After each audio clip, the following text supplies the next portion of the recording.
John, Othello ou encore Isabelle. Ces noms ne sont pas que des personnes, ce sont aussi des cépages interdits depuis 90 ans chez nous en France, mais que des vignerons rebelles continuent d'utiliser. Incroyable histoire dans nos régions. L'Europe pourrait décider de les réhabiliter. Elle est en train d'en discuter. Ce serait une victoire, car ces cépages, vous allez le voir, ont 1000 vertus face au dérèglement climatique. Nous partons dans la Creuse et en Charente avec Carlo Paredes et Emmanuel Sarr.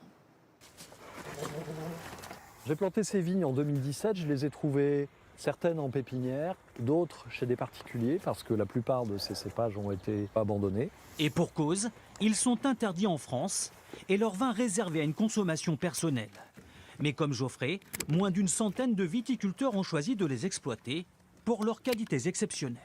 On a de plus en plus de gelées de printemps dans les vergers. Et la particularité de ces cépages américains, c'est leur capacité à refaire des fruits même quand ça a gelé. Les bourgeons qui sont en dormance vont nous donner des fruits, donc du raisin. A l'inverse, en cas de sécheresse, la largeur des feuilles permet de faire de l'ombre aux raisins et les protège efficacement du soleil.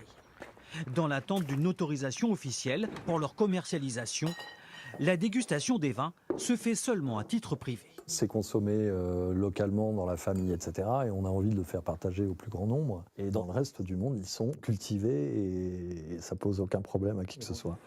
Aux États-Unis, où ils ont été mariés à la vigne européenne au XIXe siècle, ces cépages qualifiés d'hybrides bénéficient d'une excellente réputation. Dans le quartier de Manhattan à New York, où elle exerce, cette jeune Française, qui participera l'année prochaine au concours de meilleur sommelier du monde, ne tarit pas d'éloges à leur égard. Il y a vraiment un côté très jovial, très appétant, très primaire sur le fruit. Ce sont aussi des vins qui ont tendance à avoir moins d'alcool. 9, 10, 11 degrés, parce qu'aujourd'hui la question de l'alcool se pose beaucoup dans la consommation. La France, elle, a compté jusqu'à 6 cépages américains sur son sol pour un tiers de la production nationale. Mais en 1934, comme nous l'explique cette historienne, les députés votent leur interdiction. À l'époque, le vignoble français est en surproduction chronique.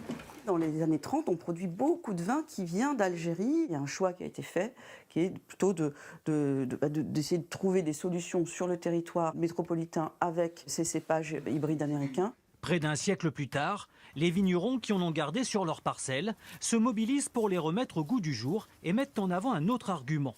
Avec eux, fini les traitements phytosanitaires largement utilisés pour les cépages classiques. Ces vignes, on ne les traite jamais parce qu'elles sont naturellement résistantes au mildiou et à l'oïdium, qui sont des maladies qui peuvent nous faire perdre une récolte entière. C'est une garantie aussi pour le consommateur de boire du vin qui n'a pas connu de pesticides. Des qualités qui en font une culture d'avenir pour ses défenseurs, alors que le vin français traverse une crise importante. La consommation, bon, elle baisse, mais parce que peut-être qu'il y a un décalage actuellement entre les produits qu'on fait et ce que cherche le consommateur. Ces cépages-là peuvent faire d'excellents vins. Pour moi, c'est un espoir. Déjà acceptée par un vote du Parlement européen, la réintroduction des 6 cépages interdits dépend maintenant des ministres de l'Agriculture, dont celui de la France. Ce matin, nous étions aussi avec